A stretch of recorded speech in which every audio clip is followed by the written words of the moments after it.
How's it going, everyone? I'm SirJames coming at you guys with another Star Wars Galaxy's Edge Legacy Lightsaber review. This time we have one for Master Yoda himself. Now this saber is going to retail for $250 on Shop Disney. However, if you're in the park, whether it's Disneyland or Disney World, then you're going to find this for $20 cheaper at $230. Why that is, I have no idea. I do not work for Disney, just so you are aware.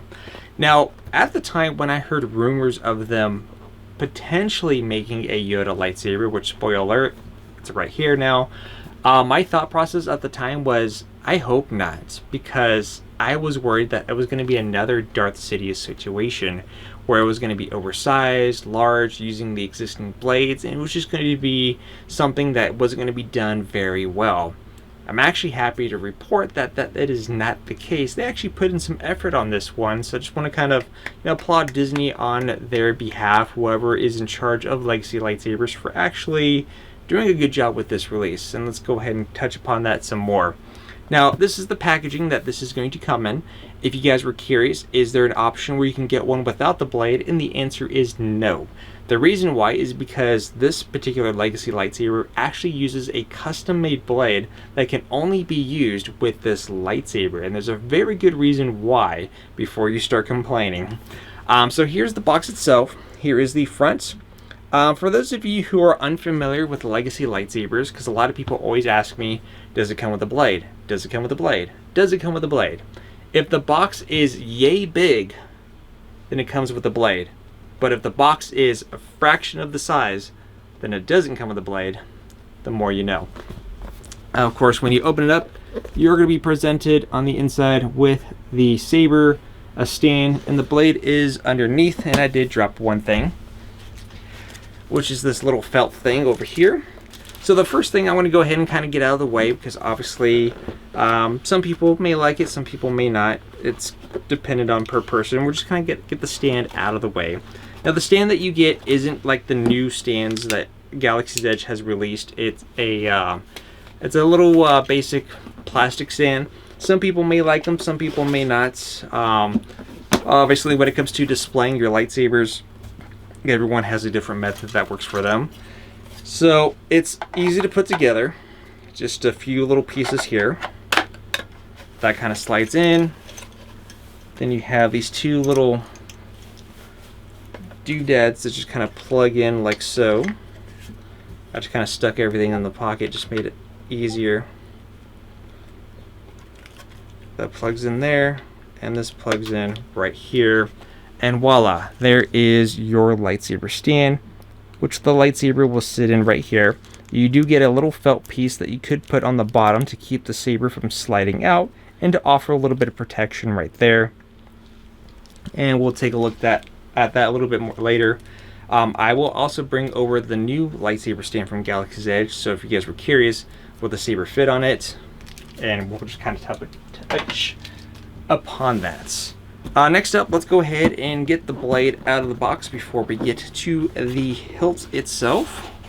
Now, to get access to the blade, you're just going to remove the top layer of the packaging, and the blade will be underneath. However, the bottom part of the packaging consists of two items, not just a blade, but you also get a cord.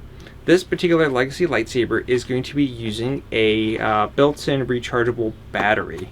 So meaning that unlike most other Legacy lightsabers, which at this point now depends, most of the time they have a removable battery pack where you can change the AAAs or AA batteries and kind of go about your day. This one's got a built-in recharge on, and whether or not people are going to like it, it's going to be dependent on per person.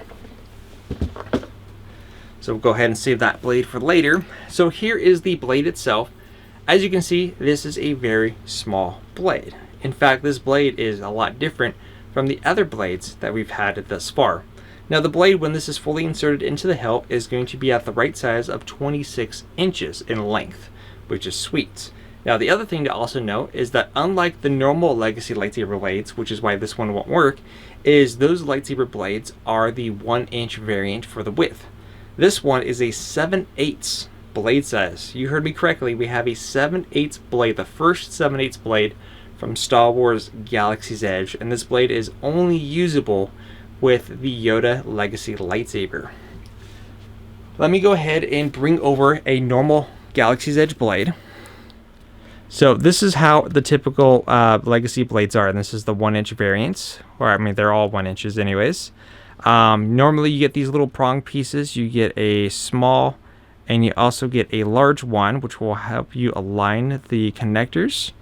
And this is how the bottom portion of the connector looks. Here's the newer blade for this one. Obviously the connector on this one is different, including the bottom portion.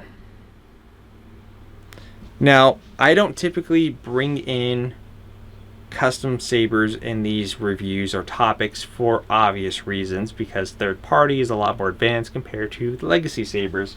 But the only reason why I'm mentioning that now is because this bottom connector is very familiar. Let's go ahead and we'll just bring these two over. Now, what I have right here in my hand, these are custom lightsaber blades. These are meant for, well, my bad. These are NeoPixel lightsaber blades made for custom lightsabers. If you look at the bottom of these, here's what the connectors look like. If we bring over the new Yoda blade, very familiar. So I thought that was interesting. Now onto the hilt itself. Now when I first opened the box and saw the saber, I thought, hey, way to go, Disney. You didn't do what I thought you were going to do. In fact, you did the complete opposite. Actually made it small, thin. You even got a custom blade for it and everything. And I was just like, heck, they actually put in some effort for this particular release, so which is pretty exciting news, to be quite honest. So here's a closer look at the hilts. Now obviously it looks on the bigger side already, but here's how it looks in my hand.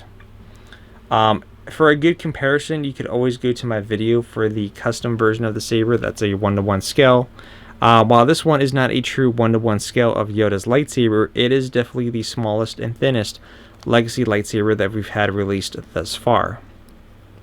Now this is going to be the power button. It's a button, not a switch, so you just push that in to activate the blade and push it in to deactivate. Obviously nothing happens when there's no blade inserted already. Now on the complete opposite end of this right here, you actually get this panel that slides open, revealing a USB-C port, which will allow you to charge the saber because it's got a built-in battery. So to kind of show you guys how that looks, you just plug one in there, take the other end to your power source, whether it's an outlet, battery, a computer,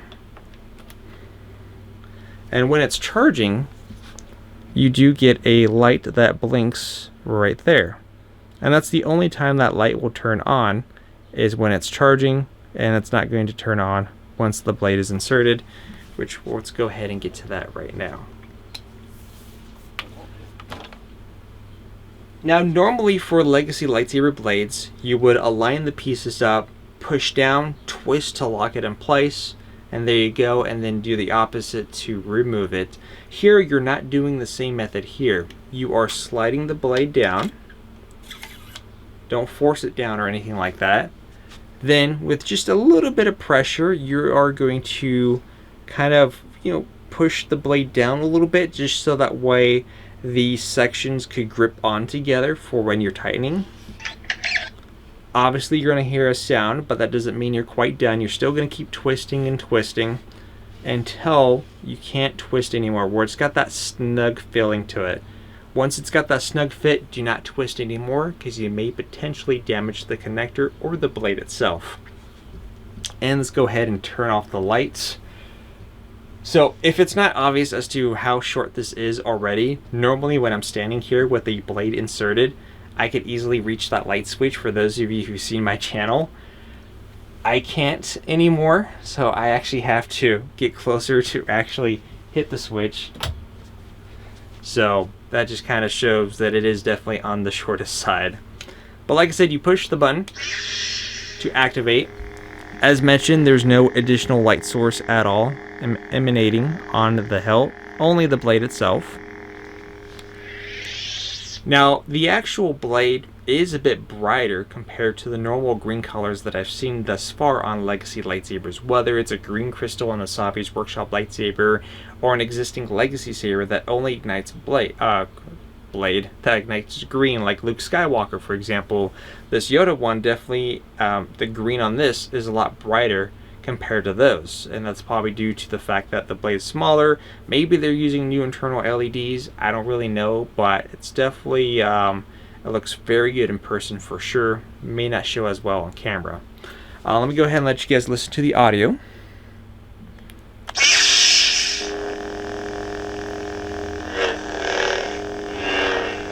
Obviously no smooth swing or anything like that, just your normal.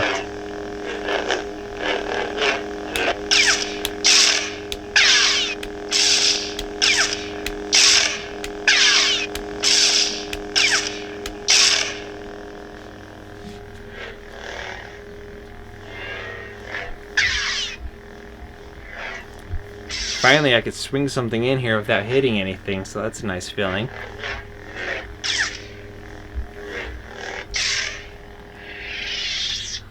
Now, audio-wise, I don't know if it's just me, but I feel like it's slightly on the quieter side of things. You know, maybe it's a different speaker too, because since it's a smaller chassis, maybe it's a little bit of a smaller speaker, and the audio is just a little bit faint. But obviously, right now I'm in a room, so it's pretty much quiet right now, so I could hear it just fine. But obviously, in a different scenario where there's noise going on in the background, stuff like that, it's going to be a bit harder to hear for sure. Yeah, I'm just definitely quite happy with how this initially turned out for a Legacy lightsaber. Again, it's not a true 1-to-1 scale for a Yoda lightsaber. I've held one in my hands. While this is bigger than that one, for a Legacy saber, I think Disney did a good job with this one for sure. I'm trying to figure out like what negative that I could say, because I'm not mad about the custom blade. I'm glad they did that. It feels good in the hands. Some people might have a negative where it's the maybe the fact that it's a recharge battery instead of like the normal ones, but if they did it the other way, this would be oversized and blown up and people would still be upset. But there's like no way of making everyone happy for sure. The only negative that I could think, again, maybe it's just me, but maybe the audio is a little bit on the quieter side of things, but that's probably the only thing I could think of on top of my head. And also too, I was actually happy because this only had like 3 sets of stickers, and half the time when you're removing those annoying stickers, a lot of times it like leaves this annoying residue spots that you have to remove. And the stickers came off perfectly on this one. I didn't have any issues removing the stickers and where there was any form of residue or just wasn't removing cleanly off. So I thought that was neat. Maybe just because it didn't sit for a long time, so it didn't have time to settle down. But yeah, like I said, I think Disney did a really good job with this particular Legacy lightsaber. Again, I understand that some people may not be happy the fact that they can't just get the hilt by itself, but again, you have to remember this has a specially made custom lightsaber blade that's only usable for this one. The only other one that we've had with a custom made blade was of course for the Darksaber, and that's pretty much it. So there's only 2 Legacy sabers that have their own special made blades currently. And so yeah, but let me show you guys how this looks like really quick in the lightsaber stands. Put this over here. Let's go ahead and bring over the one that is included. I don't have the felt piece on here, so this might slide a little bit off the stand. Hopefully not. So here's how this one looks inside the stand, or not inside, on the stand itself.